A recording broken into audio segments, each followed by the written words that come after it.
Hey everyone, welcome to the eighth episode of the 2024 season for the Mean Green Gridiron podcast. It's me again, Billy Sierra, but I'm joined by Carter as always, and we got a special guest today as well. I Carter, like being special. yeah, Carter, I like the American League champion shirt. But yeah, we got Carter, we got Adam, Mr. Mean Green Nation himself. I don't know if you heard, Eric Morris gave you a little shout out, right? Inadvertently. He was like, we need Mean Green Nation to show up at these next few home games. I was like, oh man, I hope Adam heard that. But anyways, Well, Adam, welcome aboard. just a note about that. Mean Green Nation. I've done the site and various other people with me at various times for a long time. I did it sort of as a joke, right? Because I was like, I knew that there was especially around SB Nation time where there was a lot of nation name things. I was like, you know what, we need the Mean Green Nation. And if you read a lot of the early things I wrote, it was sort of tongue in cheek, kind of yes, this large group of North Texas fans that we all see every week at Apogee then, or Fouts at the time, right? Because we're filling it up, right? Wink, wink. So then now the university start using it more often. And I'm like, yeah, whatever, So I foresee a day when they're gonna there's lawyers are gonna show up at my digital door and they're gonna I like that name, and then it's not gonna be the name anymore. Anyway, that's it. Well, you made it this far, but Adam, your voice carried me through a many a breakfast at Bruce Hall from 2017 to 2020. So yeah, I mean, full circle thing for me. Yeah, I mean, I know because Carter and then your friend. I know y'all that would message in. We would do a live show sometimes on Sunday. That was some people still ask about it, hey, how can I listen live? And it's real tough to do that. But yeah, I remember. Appreciate you listening. Appreciate anybody listening, even one person listening. We just got to keep getting all the podcasters to guest on each other's shows, and then it'll eventually just explode into one big crossover. Yeah. Yes. The Mean Green podcast cinematic universe is in full effect, I think, right now. So happy to be part of that. But yeah, we're here to talk a little ball against FAU, a familiar opponent.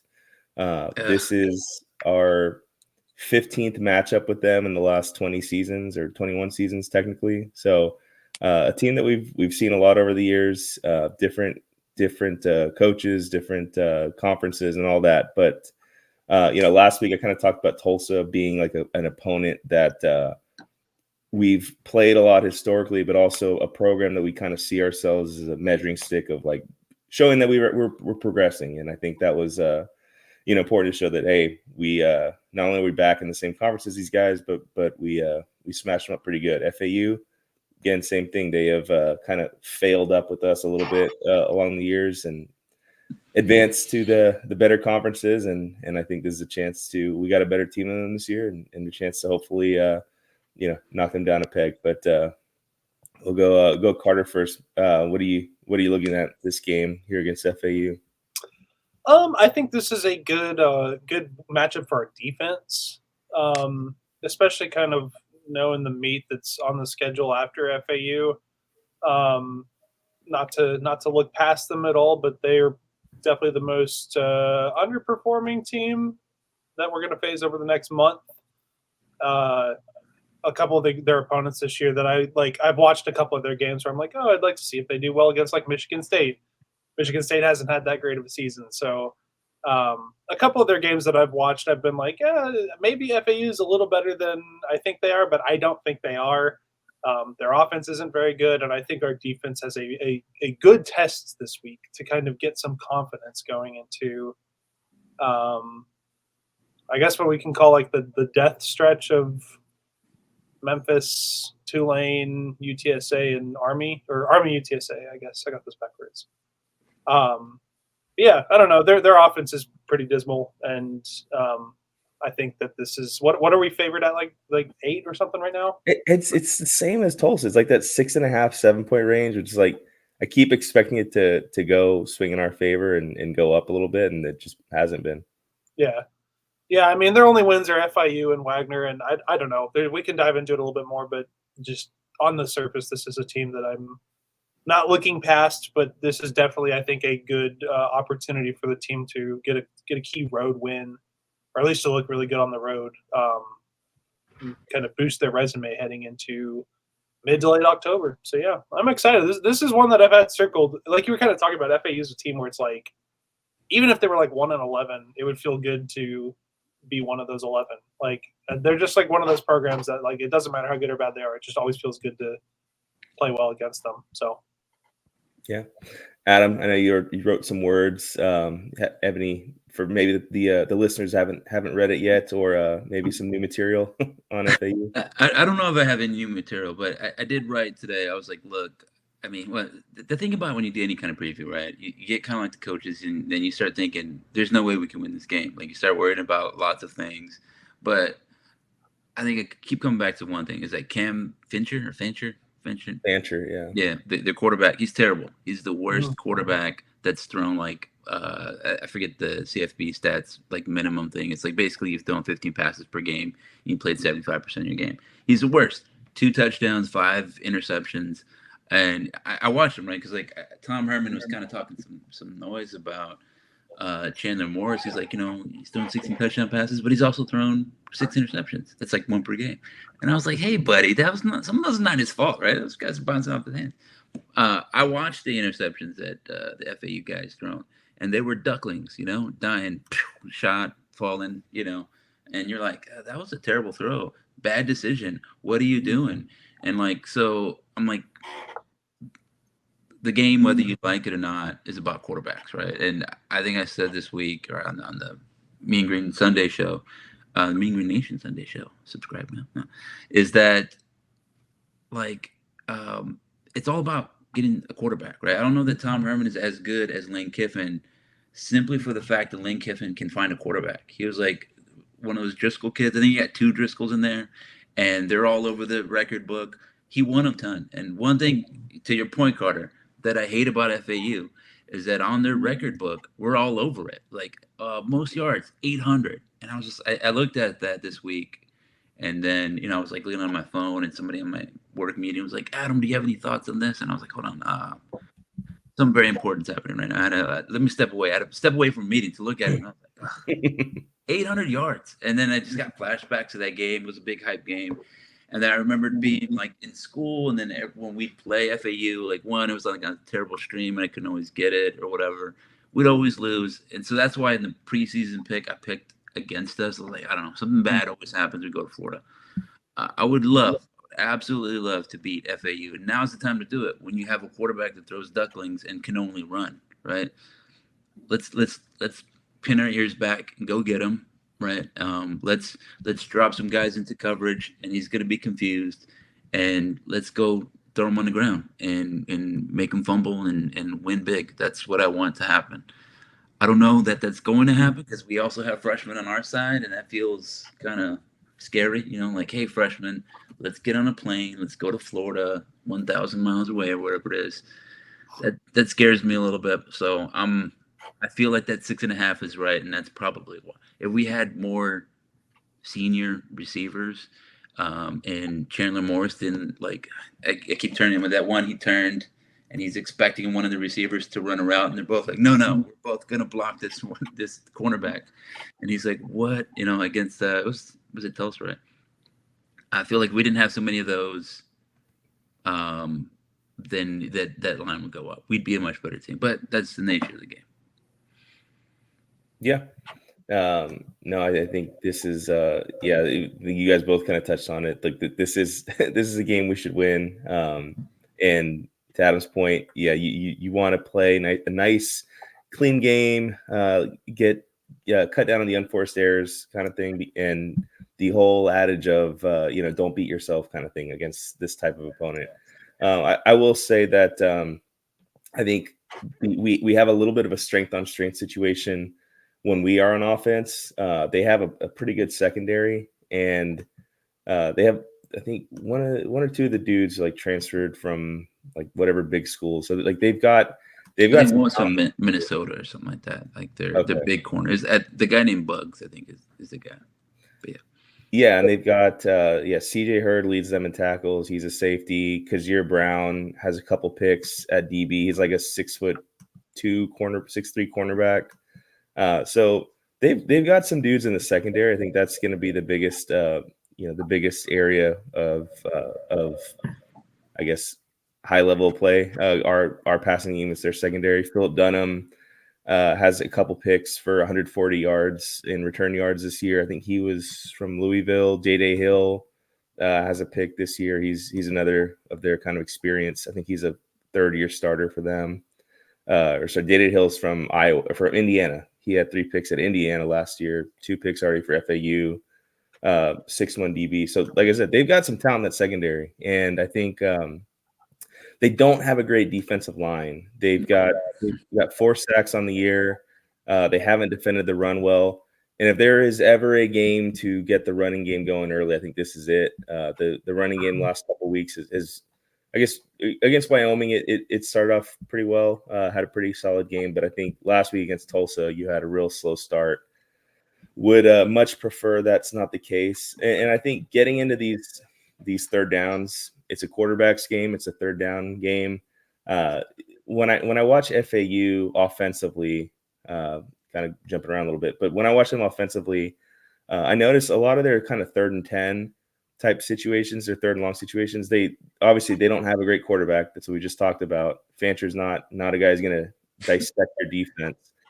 But man, he looks to run quick. I don't know if you guys remember like the old school like PS2 Xbox era college football and Madden games where you had to press like the left trigger or L2 button to make your quarterback like where you run, because the X button or whatever was normally the designated sprint button, but on a pass play it was like a receiver. So you had to press like an L2 button to make your quarterback run.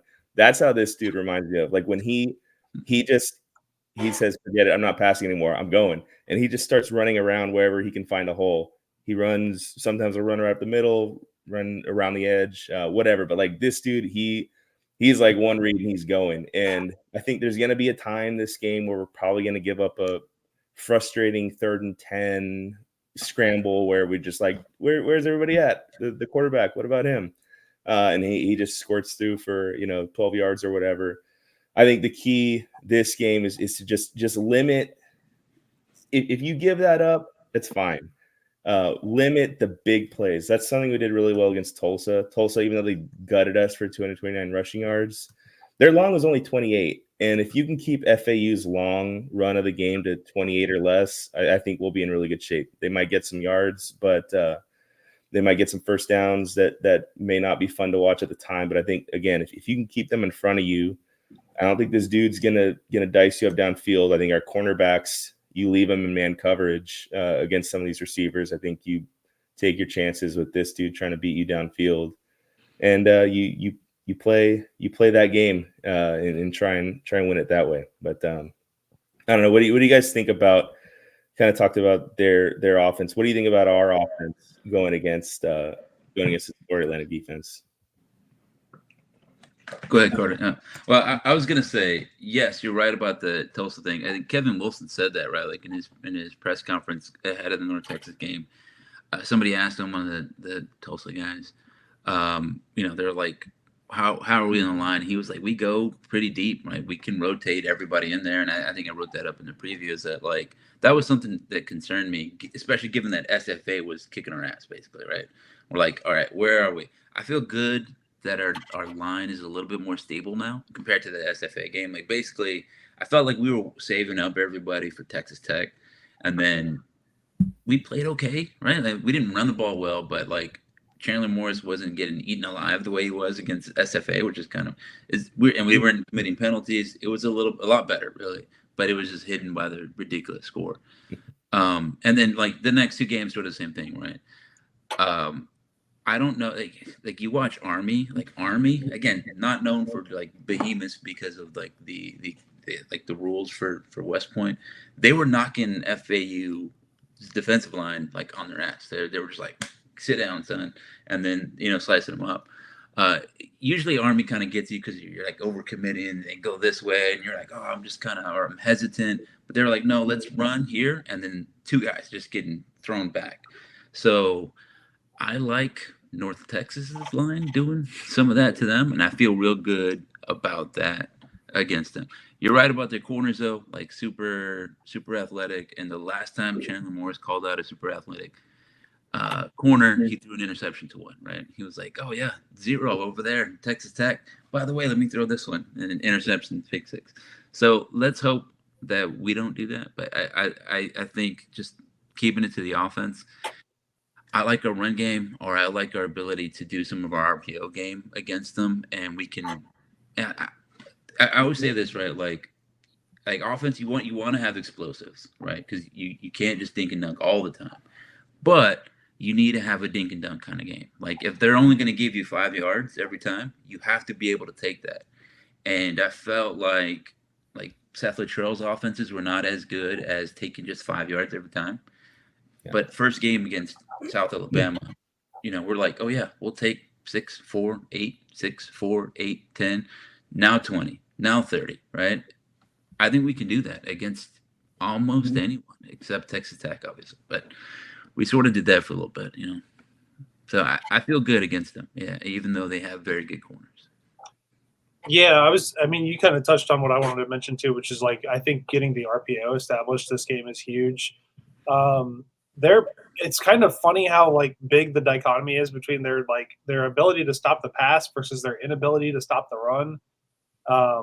This is definitely going to be one of those. They've gotten ran over all year. I think UConn ran for 400 plus on them. I watched a little bit of that game. They get bullied in the trenches. So I think this is definitely a game where, like you said, they've got some athletic talent at corner, but we might be able to get some quick checkdowns. This might be one of those big YAC games where we get a bunch of, kind of quick slant passes, some out routes, and just guys picking up 5-7 yards, scamping after. But this screams to me one of those games where one of our running, Shane Porter could have an 89-yard game just out of nowhere. And I think that's going to be the big key here is just kind of keep them on their toes. I wouldn't check their box score against Wagner. I think they were up 17-10 at halftime or something. So like I said, their offense has just been asleep at the wheel this year, and they really have to work to get something going in games. So one thing I've talked about all year is how much I like that Eric Morris is able to make in-game adjustments and kind of be adaptable on the fly to whatever team is throwing at him. I feel like he's going to be able to do that better than Tom Herman is on Saturday. So it helps when you have a quarterback that can execute it. If you're like, hey, I'm going to leave this guy open, I'm going to scheme this guy open, you think you can get it to him? The guy's like, no, man. Yep. Yeah, this just feels like a game where we're going to be able to kind of wear them down a little bit physically. We have the better playmakers. I'm not trying to look past them, but I don't know. The only thing that scares me about their team is their secondary, and it's just not going to be a game where we're not going to see Chandler heaving it, any deep passing threat all game. So yeah, I don't know. I'm excited for the running back stable. I think this is going to be one of those games where we can pick up 250 rushing yards and spread the love around. So yeah, we did see a little bit of a shake up in the depth chart. I don't know if it's shake up's the right word, but I think we saw Mackenzie McGill is now the kind of the first name listed there. I don't know if that means anything. I don't know. 3 oars, right? Yeah, exactly. So we got when you run for was it 4 touchdowns on 9 carries? I feel like it's like if I was playing the Road to Glory on the thing, and I was like, I have 5 touchdowns and 10 carries, guys. Put me on the deck. I need some more touches, right? At least to just normalize it. So I get that. Yeah. So look, yeah, like you said, he's earned a bigger workload. So we'll see. Hopefully, if that ends up coming to fruition, I think right now Sibley looked really good against Tulsa too. I think now you might start to see more of the running backs kind of shift into their niches. Whatever for Porter, that's obviously he's a converted wide receiver. We saw some stuff where he kind of would motion out to a wide receiver position out of the backfield last week. He caught that little shovel pass on 3rd down and took it for a 1st down. So I think he's kind of your running back threat out of the backfield catching guy. Then you got McGill's sort of a a true running back of give him the ball, let him make it work, give him a one cut kind of zone read look, and then Kiefer Sibley, he's probably the most explosive guy, can catch the ball. So I think, yeah, like I said, I think you start seeing these guys maybe start to kind of lean into whatever role they're going to play, and then obviously kind of ride the hot hand as each game calls for whatever style or whatever guy just is playing well that game. I think, like I said, want to see that getting going early. You guys both kind of touched about the short passing game, the not trying to test these FAU corners downfield. I think, I completely agree with that. You look at FAU, I think they do a good job in the secondary of kind of just covering a lot of ground. Like there have been, watch some of their games, and they've made some interceptions where it's kind of like, I think the quarterback just doesn't anticipate that the DB will be occupying as much space as he's able to. So I think this might be a game where Chandler Morris, we see another interception. I think right now, I want to say he's on the 8th highest interception list pass streak in school history right now since that Tech game. So he's been protecting the ball really well. I think that's been an emphasis. I think he's pointed that out in his media availability sessions, that he's really focusing on that because he feels like, hey, as long as I'm protecting the ball, I'm playing at an elite level. That's kind of paraphrasing, but he did kind of to his own horn a little bit more than I was used to hearing from him. But I mean, he's right. He is. The numbers back it up, every metric. I think this could be a game where, whether it's a miscommunication by the wide receivers or just like I said, these DBs just kind of occupying more space, it's going to be a good challenge. I think if he can go this game without throwing a pick, then I think we probably win this one by a good 3 scores or so. What else we haven't touched on? Obviously, there's a weather component to this game. Got the hurricane situation going on in Florida. Seems like the game itself will commence. I think the weather's forecast for the game itself is looking pretty good. I think they play on natural grass, so I don't know how much sogginess, field conditions will play a factor. I'm thinking they won't, hoping they won't, but I don't know. Can either of you guys back me up? Do you know if that's a natural grass field, right? Yeah, it is a natural grass, and I think someone asked Eric Morris about it, and he said we practice on grass also, so that's good. Yeah. But he doesn't know what it's going to be like. That's one of those things where I feel like if we had a gigantic staff, we'd have a kid like going over there and like stomping on the grass and figuring out what it's going to be, and then flying back and saying, all right, we need level whatever cleats. I mean, this is the 3/4 inches, whatever.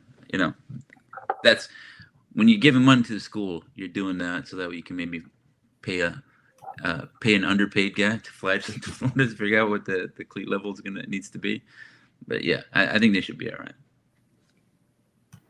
Yeah, no, I agree.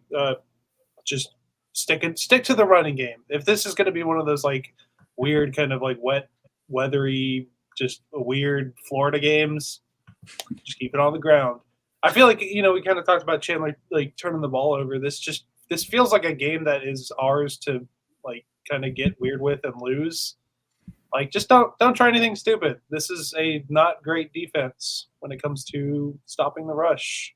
If UConn can rush for 400 against them, so can we. So, well, so one thing I liked, right, and is that a team like Texas Tech was not our level, right, and I think there was a lot of good that came out of that. I've said this like 1,000 times, is that they were just so much more physical, and that we were like, holy crap, I didn't know that you could block. I thought you just kind of like said, oh, you can't go this way. But they were like, no, they were running through people. And so we're like, okay, you can see that we did that in the next 2 weeks. I think like we played well against South Alabama, which is about our level, a team that's right. Like I said, I think if you play that game a couple times, maybe South Alabama does a little bit better job, one way or another. They're pretty good offense. I respect them. And they have a solid defense, at least solid players. That I thought we did well. And then like FAU feels similar to me in that way. Like Tom Herman's sort of building his team, and I think he's sort of building the team from the defense, and then sort of getting an offense, squad. I think if he had a better quarterback, they'd probably be a lot more threatening. That you can see what they want to do. It just, I mean, he was saying that we had no quarterback in spring, But again, that's part of the gig. But he might be just a quarterback away, right? You have a pretty good pass defense. You drop a quarterback in there, and in this league, that takes you. Again, we were terrible last year, and we won 5 games. So like you add a quarterback in, and then improve the defense, and now we're 4-1, right? Suddenly, people are like, hey, one of the best G5 schools there. Okay, they could be very dangerous. And to Carter, your point, right? You're saying I don't look past them, but I think anytime you have a slight advantage against anybody, you got to press it. You got to be ruthless with it and say that it's, again, we have the advantage that they don't have a quarterback that can say, please take us on a 12-play drive, pick apart the defense. He's not going to do that. So we have to make him do that, right? Make him play, pass the ball. I think would be good. Yeah, I had one more point I wanted to make, kind of touching on that just a little bit, is that like the last couple wins we've had that have both been great. I mentioned that FAU's offense has taken a little while to get the offense going. It's been the same issue for us. I mean, we've had a couple games recently where like we have to kind of wait for the wheels to start turning, and they do turn eventually, but it's just about getting comfortable in games. And I think a lot of these guys are still just getting used to playing with each other. We got 2 freshmen starting at running back this week. So I think this is a game where we could really benefit from a touchdown on the first drive, something early in the first quarter. I really want to see some like establishment of tempo early on, because this, again, like we were just talking about, their dual threat quarterback isn't exceptionally good at doing either of the dual threats. He's not great at running, and he's definitely not great at passing. So I feel like if you can figure out a way to really limit one of those 2 things for him, I mean, they don't run the ball well, they don't pass well, they don't have any like significant playmakers that I think are going to really give us a tough time on their offensive side. So I know it's such an obvious thing to say, like, yeah, you want to score first, but I'd really like to be the first team to score and like get a touchdown within like the first 5-6 minutes of the game, and just kind of already keep them on their toes. And then if you can establish that and just kind of physically wear them out, I mean, this just feels like a game we can walk away with, like something along like a 30-14 type win. Just get some rushing yards, get a couple late touchdowns, call it a day. Yeah, I mean, sorry, go ahead. So about that, I was going to ask you guys: do you make anything of the fact that like Eric Morris's offenses have been slow starting kind of offenses? I mean, it was like I was mentioning that it was at Tulane, Memphis this year against Tulsa, SFA. Slow starting Eric Morris offenses. He makes good adjustments, but slow starting. That's a good point. I don't know what to think of that. But it's definitely a trend worth noting and worth keeping an eye on. I think every time that I get concerned with these slow starts, he's able to turn it around. I don't know if this is I don't know if it's maybe an issue of not coming up with a great script, but having good adjustments, good play calls to kind of counterpunch a little bit. But yeah, I mean that is, like you said, I mean it's definitely, I think South Alabama we scored the first drive, but I really don't know what to make of it. I feel like it's too much conjecture, I feel like, on my end, to be like, well, it's because of this. But it's definitely a trend that's worth keeping an eye on going forward. We got a little bit of a decent sample size already on it. Yeah. Are you concerned about it at all, Carter? No, not at all. I mean, I like I said, even with the last 2 games, like I don't think there was ever a point during Wyoming or Tulsa where like I was definitely frustrated a little bit at points in the first. It's just like come on, let's I know the talent we have on offense, like let's start to see some of it, but that's just normal fan reactions, I guess. Just it's easy for me to like look up like guys' sizes and stats and schemes and what we should do, and I'll do all this game prep, and then during the game I'm just like, come on, like so just get too emotionally invested. So no, there was never a point during those 2 games where I really felt like we were in danger. because I've said it a couple of times now, but like I'm really impressed with this coaching staff's ability to make in-game adjustments, and we've found ways to get comfortable in games that it's like. And you gotta remember, I became a fan during the Luttrell era, so I haven't like really like fully watched games from before then. But so I've only experienced 2 head coaches here. But the one head coach that was here prior, it just like there were games where like it was just over like 10 minutes in, and I knew that we weren't able to keep up with whatever the other team was doing. We were bad at keeping them on their toes. And so it's nice having games now where it's just like, okay, even if we don't score first Saturday, even if like there's some weird like 10-0 score at the end of the first and things are just weird, like this feels like a team with enough talent and intelligence to get themselves comfortable and to find a way to respond to adversity. So I don't know. It's just it makes getting excited for the games that much more exciting. Like, so I don't know. It just doesn't feel like we're out of anything. So especially when there's a team that you should beat by hopefully like 2 to 3 scores if all goes well. It's just I don't have any concerns there. So I have a theory, and I just thought of it right now. Right? It just kind of came to me as you're talking about Seth Luttrell. So I feel like Seth Luttrell, right? One, he was a fullback. It's not even really a running back. Like he played running back, but he was a fullback, and he was a wrestler, right? And so you think about the kind of personality that you have to be successful at those kinds of things. It's like impose your will upon somebody. Yeah. There's a little bit of like using their leverage against you, but it's a lot of like, I'm just gonna power through you. And I feel like his game plans are that a little bit. There's a little bit like, all right, we're gonna do this and this, and it didn't work, and he just like shake his head. He's like, that's what we're gonna do, right? That's what we did because I said that's what we're gonna do, and we're gonna do it. And Eric Morris is he's a 5'8" basketball player turned receiver, right? And I feel like there's a little bit you're like, all right, this is not going to work. I'm not going to be able to make it happen, right? If I'm dribbling right, I'm going to have to go left. So because you're blocking, I'm going to go left. You're not giving me the lane, I'm going to step back. I'm going to shoot the ball, right? And then your receiver, right, they tell you to run open space, right? I'm not going to run through you if you're blocking this. I'm going to go here. I'm going to go where it's open. And I feel like his game plans are a little bit like that too. It's like, all right, we're going to do this. That's not working. Let's do this instead. Yeah. And, we're going to just kind of do that. That's a theory I have. Like I said, just came. It's probably not worth anything, but I wonder if it has any application. No, I think there's some validity there. I like it. Adam, I know you're kind of a renowned X's and O's guy. I wanted to get your thoughts on something regarding FAU. So I'm not renowned. I'm not renowned at anything. Don't. So when I watch FAU play offense, I see a lot of the post Bodie Reeder, North Texas Seth Luttrell offense. I see like the Tate Wallace, Mike Blesh, the veer and shoot, as it's been called, kind of the Art Briles tree, where you start kind of similar to the veer that you see at the Army, Navy, Air Force, where the first play or the play starts with a quarterback putting the ball towards the gut of the fullback for a fullback dive, and then either giving it to him or pulling it and running a speed option.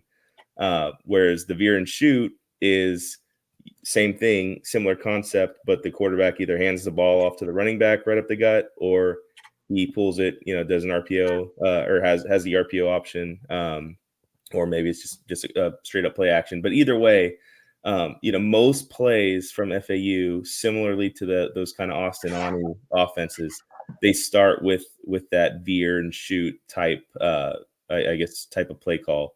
That's kind of what I noticed. So I expect to see a lot of that of Cam Fancher starting with the play. He's going to put the ball towards Mobley or Campbell, whoever's back there, and either hand it off and they'll go right up the gut and try and plow right through the defense and find a hole, or he's going to pull it and either throw, run, whatever. One is kind of, do you see that same kind of veer and shoot concept in their offensive scheme? And then, two is, how do you kind of see that playing out with, defending it, or how, I guess, what are kind of the thoughts on defending that kind of attack? Yeah, I think you're right. And offenses, like they're always evolving, right? There's like a little tree and it's kind of going that way. That I was reminding myself of this when I was writing. It's like Tom Herman was Tom Herman was the OC in 2008 when Rice under David Bailiff destroyed North Texas. And I remember I was at work and I checked my phone and I was like, let me check how they're doing against Rice. 44. Is the game over? It was halftime. They had 44 to half. The game was like 77 to like whatever. And like 20, I think. Yeah. Yeah. And like, so at the time they were just spreading it out, right? They were a spread thing. And I always thought David Bailiff is underrated head coach. And you know, part of it is that he found a Tom Herman, and he got Tom Herman from Texas State, or he was at Texas State with him. Yep. That like Tom Herman sort of changed his offense a little bit once he got under Urban Meyer, and it was a lot more spread to run or running form. And you know, like Urban Meyer was famous for that when he was at Utah, and then he went to Florida. And so like the final form of it was like a lot of heavy, like you're spread, but you're heavy. And like, you know, Zeke Elliott. Yeah. A lot of that stuff where like, it was like, here's a counter from spread. We're doing power stuff, or, you know, we're pulling this. And so I think Tom Herman has a lot of that still. And like basically at Texas, and then now he kind of does a lot of that same stuff. I think it's fine if you have a running threat, right? Because, it's just like doing play action. It's like, you know, Peyton Manning turning around, play action to Edgar and James. The concept is the same. It's like to hold you, because you're like, he might really hand it off to Edgar and James, who's pretty good. And you got to do one of these. This is the Aldo shout out because he's a Colts fan. That you got to do one of these, and then he's going to throw it over there, right? Because he's Peyton Manning, and he knows it's going to be open. The difference is that this quarterback is not really that. And so, like you said, Carter, you're not really scared of the threat. So if you stay gap sound, you know, if you read your keys, if you have your eyes right, you shouldn't get gashed by the run game, right? And then every scheme, right, you have a backside quarterback holding the boot. It used to be just a boot guy, but now it's a boot quarterback, you know, run somebody there. And if you have that, then you should be fine. It's when guys are like, I'm going to go make a play. All right, it looks like he was not in his gap, so I'm going to go run over here. That's when you get burned. Mm-hmm. And, I mean, like I said, when you have Zeke Elliott doing it and you have NFL wide receivers on the outside, it's a lot harder to guard, right? You're like, oh, this guy's super fast. And if he gets the edge, it's over. So I'm gonna hedge a little bit. Oh, no, Cardell Jones is up the middle because he saw you sliding a little bit. Now I'm gone. If we're not doing that, if we're like, hey, we can get him, right? If we stay here, I was calling out in the film room. I think, I just call him 36. 36 does a great job. We did great. Yeah. All of this is like teaching, and I think our coaches are doing a good job. You could see it where we're reading the right thing. Where like last year we weren't doing that. We were moving around too much. Our eyes were wrong. Now our eyes are right. Sometimes like, oh, I'm supposed to be curl flat and I'm in the hook, and we had two guys in the same spot. But they've had 2 weeks to improve on that. And we also did a scheme flip halfway through. So I'm interested to see if they're like, okay, are we more solid in the 3-4? Does that give us answers to it? Because to your point, they have more tight ends now. They like to do heavy sets, and that can make it easier to run. But I thought we did a good job against non-Texas Tech teams defending that stuff with the 3-high. I'm not a hater of the 3-high as much as everybody else is, but I think add another linebacker if he's a better player than your safety right now. Right. Yeah. Then do it. Then don't make decisions on ego. Yeah. Go ahead. That's what I was going to ask, is if you think that kind of shifts us back towards more of a 3-3-5 this week, specifically just for FAU. Like, do you think that is kind of where all that shifts towards? No, I think I was saying this too, is that like, I don't know in the league that there's anybody that says, that makes you think we need to have 3 safeties out here. Like, we need to do that.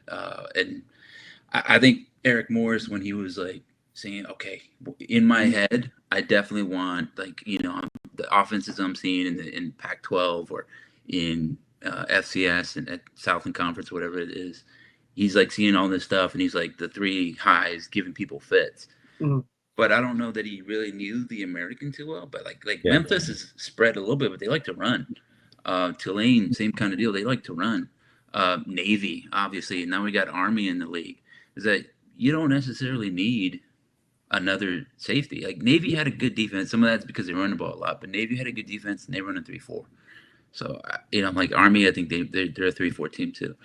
So you can be multiple in that way, and it could be that they were like, you know, they were bringing a specific kind of weapon to a league, and they're like, oh, this just doesn't work here, right? It's not a bad defense, but I just don't know that the American is the league for that. But like I said, if you don't have linebackers, it doesn't matter. I don't think last year they could have ran 3-4 because I don't know that they had 4 linebackers that could start. Right. Yeah. Cool. All right. Well, you guys want to we'll go ahead and give a game prediction scores. Yeah. Adam, you want to go first? No, because I don't remember what I said, and I got to stay true to it. So I got to go look up. Okay, that's fine. Yeah. First and foremost, hope everybody. I guarantee nobody in Florida is listening to this right now, but if you know people affected by the hurricane or you're affected by the hurricane, prayers and well wishes to you. Obviously, that is paramount to any games being played this weekend. But thankfully, it looks like it might evade our specific matchup. As far as the game goes, I think this is a continuation of some positive trends for UNT football.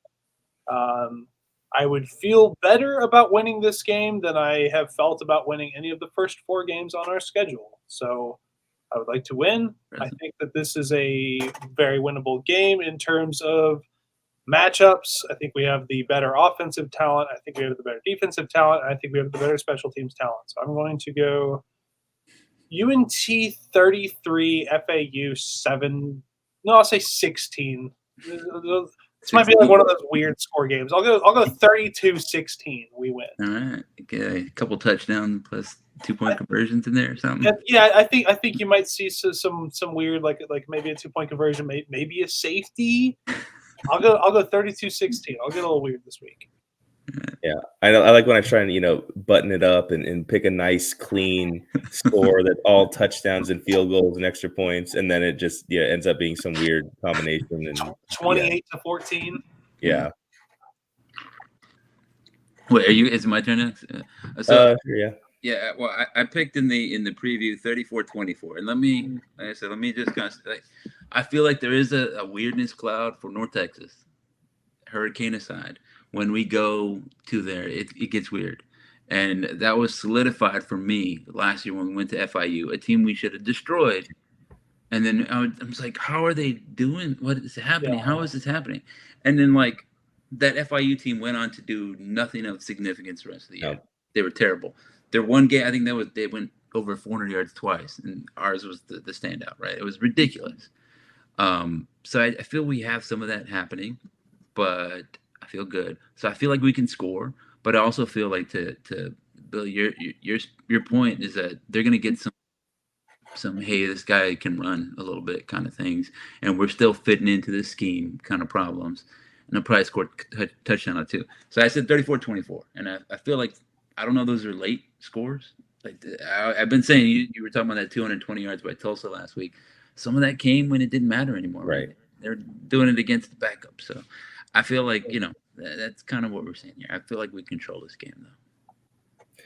Yeah, I think I had something similar in mind. I was going to go 34-20. I think. I don't quite see the offensive explosion like we've been having.